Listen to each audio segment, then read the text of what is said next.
Hi, I'm Chris Tidy from Hard Hat Awareness Week. We're in North Essex on a Rose Builders development with Toby, and he's going to be trying on some helmets today, some MIPS iterations of helmets, and giving us some sort of real-time feedback, wearer feedback on what he thinks about them. So, Toby, this is a helmet. It has a liner, like an EPP and EPS liner inside, as well as a MIPS system. Now, the MIPS system is for rotation, basically. So, a lot of helmets are tested specifically for linear impacts, but they're very rarely or not tested for a rotational impact. So, these sort of impacts that come at angles at you. So, what they've done is they've developed this sort of system. Basically gives 10 to 15 millimetres of relative movement. So all the helmets I'm going to get you to put on today really are MIPS types of helmets. Okay? Give this one a try first. All of these have chin straps as well. Maybe I don't know whether you're used to wearing chin straps. Do you want to pop No, one? I'm not. No, Sure you can manage to fit it on there. It feels very snug on my head. It does feel like it sort of is shaped a bit more to my head, almost like it sits around the skull of your head. That sort of feel like it just sits on your head, if you like. It feels quite tight and snug. Sort of, you move your head around. It doesn't feel top heavy, if you like. It sort of feels quite, it feels quite snug. The sides, they all feel real nice. What do you think about having something like the MIPS system inside against the sort of rotational elements? So this would really sort of give you some sort of protection against angled impacts. So this could be where maybe you slip, tripped and fell on the same level, or if something actually hit you at an angle.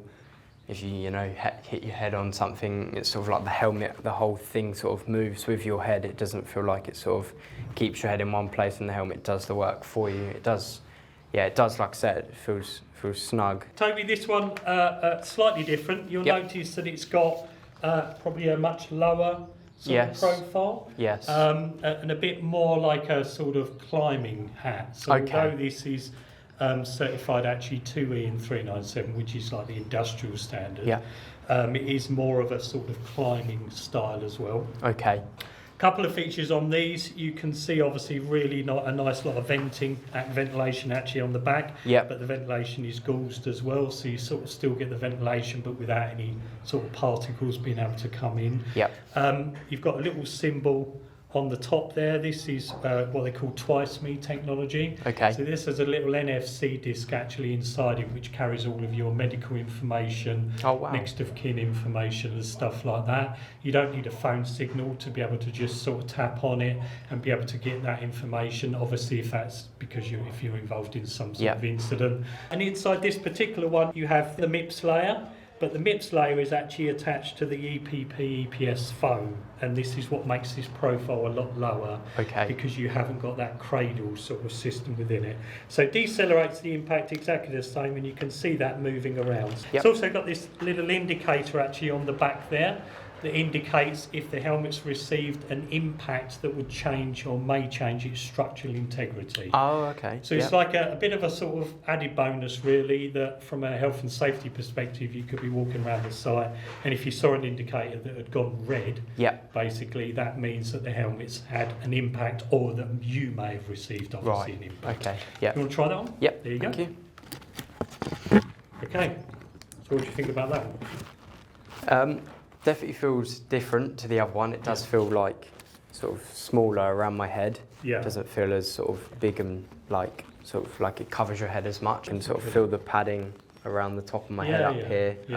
Not on the back or the sides, just I can feel some padding around sort of on the top forehead part of my head up here. See, it's got that little NFC chip in it. What do you think about that? That would contain your medical information. I feel like quite a good thing. That would be a very good thing. Obviously, like if someone, like you say, was hurt on site or had an injury of some sort, and you can obviously know that by looking at the back of the helmet and telling you obviously that there's a problem. I feel like that's very beneficial to people and the safety on the site. The problem is with helmets at the moment is that when they've had an impact, physically when you look at it, you don't know. No, that's right. And obviously generally what happens in that particular type where you've got this sort of expanded polystyrene or expanded polypropylene sort of layer inside.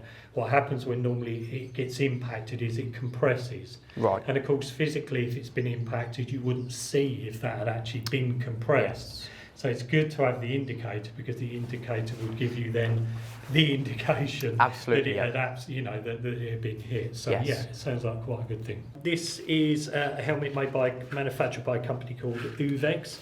Again, it has that MIPS system actually within there as well. A couple of other features that you can see on the top. On this particular one, you can actually physically open and close the ventilation. Okay, yeah. So obviously on a really cold morning, where you want to maybe keep a bit warm. Yes. Because the last thing you want to be doing is wearing anything underneath the helmet that's not certified. Right. So this is another thing that you'll see a lot of people do, is that they have the hoodie up. Yeah. And their helmet on top of the hoodie. Yeah. And if the helmet is not in contact with the head correctly, then the helmet won't operate in exactly the same way in terms of levels of protection. Right. So you need to think about that. There are manufacturers out there that do like little sort of beanies that are specifically tested to go underneath helmets if you want a bit of extra warmth.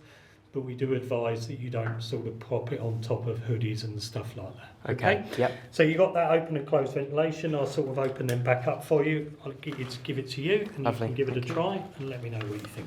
Feels really supportive around the back of the head, and the front feels nice and snug. Feels like it fits my head really well.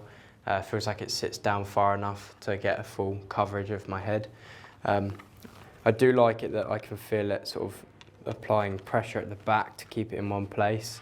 Think about obviously protecting this brain inside our heads, because ultimately if that gets damaged, then it's not going to operate or work the rest of our body as well. So we put sort of quite a high importance on making sure you're wearing the right protection for obviously the job that you're actually doing, and that also you think about that protection level as well that you're getting. This is the final helmet. Again, it has that MIPS system in there, so that anti-rotational system that gives you that sort of extra layer of protection. Slightly different, this one. This actually has an NFC tracker. Again, this sort of climbing sort of style, but slightly bigger. Maybe the profile isn't as low. And this is predominantly down to the fact that it has a cradle system rather than that sort of EPP, sort of EPS layer in it. So I'll give you that and give that a try on and tell me what you think. I can feel straight away there's like a noticeable padding. It feels quite tight along the sides of my head.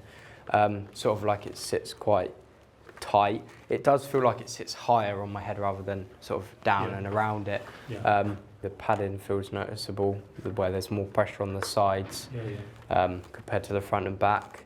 When you have like a cradle inside a helmet, actually that cradle you can adjust up and down. So sometimes when it feels like it's sort of sitting like slightly high, you can actually adjust. The other thing is they give plenty of room here for ear protection. Okay, Because from a compatibility perspective, obviously we want to make sure that when people are wearing helmets that that the safety glasses still fit them, the ear protection still fits them as well. So that's really important to think about as well when it comes to choosing the right hard hat. Is choosing the right accessories that actually go with it. Okay, Okay, so thank you very much. Thank you first of all to Rose Builders. Really nice of you to let us onto site today to obviously do this filming. Really good to be here, and a very progressively safety-wise thinking company as well. So really good to have that interaction with yourselves. Thanks very much to Toby as well for joining me. It's really good to get some real feedback from people that work from a construction perspective, but also someone that's the future of construction. Don't forget, 12th to the 18th of June, please participate. That's the most important thing. Even if you just participate by just checking the helmets that you've actually got, and think about that protection level that you're actually getting from the helmet that you're wearing. Thanks very much.